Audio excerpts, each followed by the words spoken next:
Bonjour mesdames, messieurs, bienvenue à Série Rugby, votre web TV dédiée au rugby languedocien de la 4e série à honneur, diffusée mercredi, jeudi et vendredi sur sérierugby.fr avec mes serial chroniqueurs.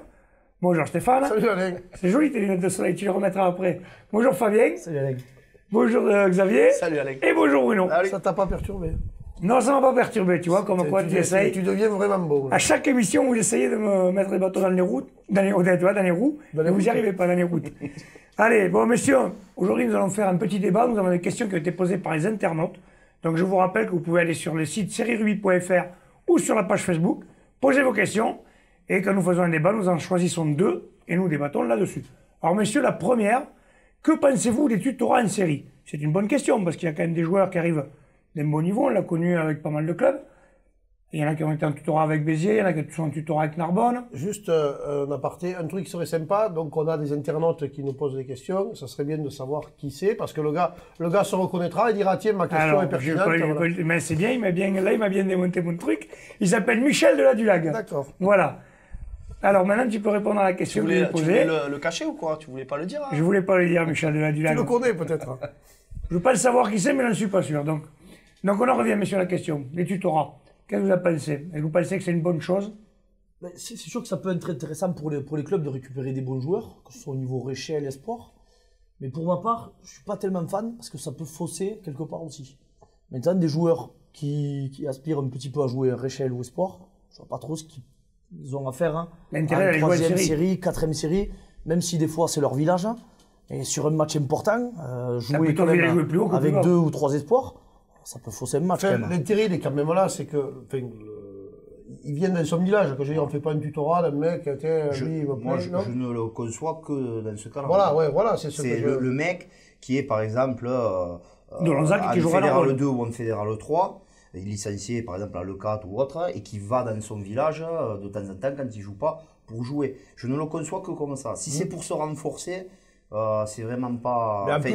J'aime pas. Moi. Personnellement, je suis comme toi. S'il joue en Fédéral 2, c'est quand même s'il est du village, c'est pour se renforcer. Au bout d'un moment, où il joue pour son village, où il a tenté expérience en Fédéral, donc il vient.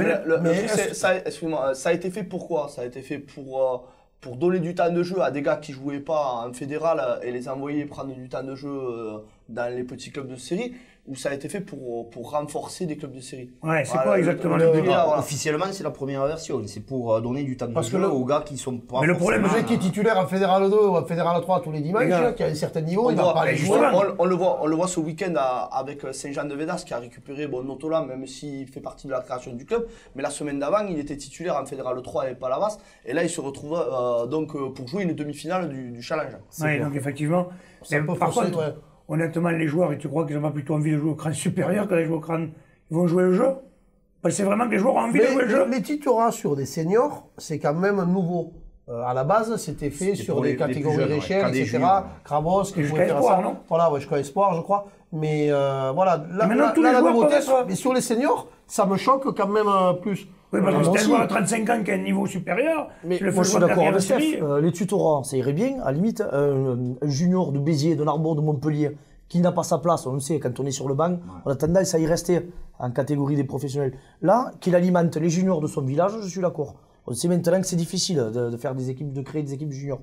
Mais en série, non. Enfin, pour moi, je crois qu'il y a quelques années, d'ailleurs, je ne sais pas si la réserve de Grussang n'est pas championne de France. Si. Et je crois qu'il y avait des joueurs d'espoir de Narbonne qui étaient titulaires. Donc réserve A, réserve honneur. Oui. Ils ont récupéré 3-4 mecs qui jouaient en espoir. Bon, t'as mis Grussang, et qui n'avaient pas joué de la saison, qui sont juste venus pour la parce qu'en fait, en plus, réserve 12, un mec un peu de patte qui viennent d'espoir. De suite, c'est quoi la règle, la rappelons-là? Donc, il n'y a pas de match limité, on peut faire toute la saison. Entière. Et on a droit à 5. Je crois qu'à 5 licenciés en tout. Oui, il y a 3 sur la feuille de match. D'accord. Et 3 quand même sur 12, c'est une équipe à 12, ouais, c'est sûr que ça fait... Ça fait un gros pourcentage quand même. Même à 15 connaissant les joueurs, bon, c'est vrai que nous, je suis pas fan, mais l'année dernière, en Evian Canet, on l'a exploité. D'ailleurs, il y a un jeune qui avait profité de ça pour jouer avec son père. Voilà. C'était le fils d'André Baron. Mais c'était un joueur aussi qui était en sélection du Languedoc. Je veux dire, c'était vraiment un bon niveau. Quand il est arrivé chez nous, c'est sûr qu'il faisait la différence. C'est pas pour autant qu'on a gagné. Il faut faire attention quand les phases finales arrivent, parce que en fait, voilà, il y a des clubs de fédéral peut-être qui ne vont pas se qualifier et qui arriveront à récupérer des tutorats pour les phases finales. Et là, ça risque de fausser un peu les phases finales. Autre chose, pourquoi ça a été fait en fait? Parce qu'il y a un manque de joueurs. Quel est le but de la manœuvre là? Non, je ne sais pas, comme il disait, apparemment peut-être pour leur donner du temps de jeu, mais un joueur qui ne joue pas au niveau supérieur et qui... Oui, mais ils vont dans des clubs, un club, je sais pas, bon, en Evian, Canet, qui a un effectif conséquent, vous n'avez pas besoin d'avoir quelqu'un... Oui, puis en plus, tu vas priver un joueur qui s'entraîne peut-être qui limite, voilà, je sais pas. On n'en a pas. Il devrait y avoir un réservoir de joueurs. C'est un réservoir qui ne seront pas les joueurs qui seront titulaires tout le temps. À la limite, cela pouvait être sélectionnable dans les tutorats, parce qu'ils auront moins de temps de jeu. À la limite, on le comprendrait. Surtout chez les juniors. Chez les juniors, je trouve, voilà, on devrait s'arrêter même aux juniors. Aux jeunes, comme on ça. le fait. Ils alimentent leur village. Hein. Au moins, il y a les équipes de cadets qui se montent. Un gars qui joue un fédéral 2 ou 3 et qui se retrouve en 3e ou 2e série, bon, forcément... il va apporter quelque chose. Voilà. Parfait, monsieur. Justement, d'ailleurs, la deuxième question de Thierry Rochette de Narbonne. Comment trouvez-vous le niveau des séries en Languedoc, justement? Alors, on peut en parler, puisque le tutorat, il y en a. Ça, on y revient un peu au niveau, justement. Ça a peut-être aidé un peu au niveau? Ou est-ce que vous trouvez que le niveau est meilleur, stagne? Qu'est-ce que vous en pensez? Je pense qu'il est un peu meilleur depuis quelques années. Bon, c'est vrai que c'est tutorat, ils amènent un petit plus. Mais on retrouve de plus en plus des anciens professionnels aussi, qui débarquent un peu en honneur, voire en promotion honneur. Et je pense que le niveau, il monte automatiquement. Oui, parce que la des joueurs... pour ma part, moi je pense que le niveau honneur, il a augmenté quand il y a eu la refonte des fédérales. Là, on s'est retrouvé où on avait eu 6 descentes de fédérales 3 qui se sont retrouvées en honneur. Et là, le niveau, il a explosé. Mais quand on regarde le nombre de titres qu'on a, en championnat de France, on n'a plus un titre. Quoi. Ouais. Donc, le niveau moyen doit augmenter, mais pas le niveau sur ceux qui sont les meilleurs. À ce sujet, c'est vrai que depuis, ça fait... 3-4 ans qu'on a eu peut-être à Saint-Jean, c'est tout, je crois. Ouais, il n'y a eu que Saint-Jean et après, il ne faut pas oublier, on gagne beaucoup moins. C'est Côte Basque, Landa, Armagnac, Bigorre, Béarn, avec des poules où ils font des brassages. Ça aide. Nous, on a arrêté ça il y a quelques années. Donc si on le fait, ça les aide, ils n'ont pas plus de champions que ça. Ah, mais si, des clubs en ont profité. Je prends l'exemple de Session Saint-Chinian à l'époque, qui n'existe plus puisqu'ils se sont séparés. Ils ont quand même 3 titres de promotion honneur championne de France en 5 ans. Parce qu'ils ne montaient pas, ils montaient, ils redescendaient. En fait. Oui, non, ça, c'était d'autres pratiques qui sont après, pas forcément... il ne faut pas non plus tout... L'année dernière, si on a Fleury qui est champion, il n'y a rien à dire. Ils perdent dans des conditions en demi-finale et championnat de France très litigieuse de 3 points. Et les mecs en finale, ils foutent 30 points. Salahou, ils sont pas loin de l'être. L'année dernière, on aurait pu en avoir, ils perdent d'un point contre les Catalans qui foutent des branlées toute la saison, tout le monde d'après. Voilà. Après, on a moins de plan de shots, ça c'est clair et net. Mais le niveau est meilleur quand même. Le niveau est meilleur sur chaque par exemple, chaque fois on repart de la deuxième série, mais il y a vraiment un très bon niveau de rugby. Je veux dire, il y a 4-5 équipes là, avec des gars qui jouent on voit du jeu. On voit du jeu. Le niveau technique. Voilà. On revient à envoyer du jeu et en fait, on n'a jamais envoyé du jeu. La culture du Languedoc, c'était le molle, laisser tomber, aller chercher les points, et on gagnait 3-0 et on était champion de France. Tu gagnais les titres, comment ça là où on a pris vachement de retard par rapport à l'Armagnac Bigorre, au Béarn ou au Côte Basque. Au niveau du jeu alors. C'est qu'ils ont fait que jouer. Et pendant que nous, on laissait tomber comme des cons, et ben eux, ils envoyaient du jeu. Là, on a pris du retard, ça fait 5 ans, il n'y a que Saint-Jean-de-Védas qui a été champion de France. Alors qu'on trustait les titres pendant les 50 dernières années. Peut-être que le retard, on va le rattraper avec des équipes je suis comme Fleury qui envoie du jeu, Saint-Jean qui envoie du jeu, mais on a du retard sur les autres comités. On est en train, je rebondis sur ce que tu dis, je suis tout à fait d'accord, on est en train de revenir là-dessus. Les finales, avant, moi, Vinassa, ils sont champions de France de 79, c'est un 4 mai. Et là, les finales, elles se font fin juin. Les gros paquets d'aval, là. Bien lourds, qui prenaient des cartons et tout ça, ça marche plus. Ouais. Qu'est-ce qui marche? C'est Fleury, ça le Coursan l'année dernière. Que des jeunes athlétiques qui envoient du jeu. Et c'est là, et on va tendre vers ça. Il y a de moins en moins. Je dis pas qu'un gros paquet d'avant, c'est pas nécessaire. Hein. Ça le sera toujours. Mais à un moment donné, le jeu n'est plus le même. Hein. On ne peut plus faire ce qu'on faisait avant de façon peut-être illicite. D'ailleurs, on ne le voit plus, donc il faut s'adapter. Pour revenir à l'idée de l'évolution du jeu où on joue beaucoup plus sur la main, il y a quand même un paramètre important, c'est qu'aujourd'hui on retrouve sur les bancs des jeunes techniciens qui sont bien formés. Je veux dire, avant, les entraîneurs, bon, on les connaissait, c'était des vieux croustous qui avaient joué que comme ça.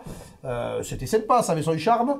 Mais aujourd'hui, dans tous les clubs, on trouve voilà, des gars qui sont bien formés, qui apprennent à bien jouer, et le niveau quand même monte, et c'est quand même plus intéressant. Enfin, à mon avis, quand on regarde un match aujourd'hui, en série, on se regarde plus. Le niveau technique est meilleur. Après, au niveau des résultats, on n'est pas encore... Les clubs aussi, enfin, moi j'ai été entraîneur pendant 3 ans, et maintenant on essaie de leur apprendre à jouer pourquoi pas aller chercher le bonus. Ouais. Alors quand on était joueur, on s'en foutait quoi. On avait gagné 5-4, voilà. Tout à fait, ça c'est. On avait les 3 points de la victoire, c'était bon. Maintenant, on tend à autre chose. Peut-être on va aller chercher le bonus. Il va falloir jouer moins ou jouer plus pour aller chercher un défensif ou pour aller chercher un offensif. L'année dernière, je trouve qu'on a été mal payé le Languedoc au niveau national. Il y a 2 choses qui ont été faites et qui tendent à augmenter notre niveau en championnat de France. C'est le barrage à domicile, par exemple. À Languedoc, il n'y a que le Languedoc où le 7e il tape le second. Il n'y a qu'un Languedoc qu'on voit ça. Et là, avec ces barrages maintenant à domicile, les meilleures équipes l'année dernière, 12 barrages à domicile, 12 victoires. Je ne dis pas que ça sera toujours le cas, mais les meilleurs, les 2, 3e du championnat, sont au bout et font le championnat de France. Là, avant, c'était le 6e, le 7e. Donc du coup, et ça nivelait les valeurs, on avait moins de billes. Après, le 7e, il avait dû faire un parcours du combattant, donc il arrivait aux France complètement lessivé. Ça n'empêchait pas que le 6e, des fois, il était champion de France. J'ai un souvenir de Cessenon Saint-Chinian qui finit 6e de poule et qui, à la sortie, mais eux, ils calculaient, je pense, les places souvent. Et deuxièmement, toi, tu vas te faire des copains à Saint-Chinian. C'est peut-être une connerie, mais l'année dernière, les finales régionales, il y a eu un trou avant le 32e. D'accord. Je suis désolé, quand on est champion, il y a 2 ans, Trèves, ils sont champions, ils font une super saison. Ils ont fait la bringue, c'était un peu une équipe vieillissante. Ils prennent les Catalans au premier tour, ils sont à la rue et ils pètent. Nos représentants, protégeons-les pour qu'ils aillent plus loin. D'accord. Et le niveau, on va lancer le niveau, juste pour terminer, pour conclure. Le niveau, moi je regarde un petit peu, j'aime bien m'intéresser au fédéral. Les clubs qui montent d'honneur en fédéral, ils ont quand même du mal. Il faut des équipes. La BBI, mais il a fallu qu'ils s'équipent avec des joueurs de fédéral justement pour arriver à être à un niveau moyen. Je veux dire, ils sont pas en haut de l'affiche. Ils seront en milieu de poule. Mais moi, je regarde une poule au fédéral 3 où il y a beaucoup de clubs du Languedoc. Sur 4 qui sont concernés par la descente, il y a 3 clubs du Languedoc. Si par malheur il y en a 2 qui descendent, ça va tout faire redescendre en cascade. Attention. Bon ben messieurs, on en reparlera parce que c'est un débat, je pense que l'on peut en reparler plusieurs fois dans l'année. Je vous remercie messieurs, on se retrouve demain. Transpirez bien sur tous les terrains. Ciao.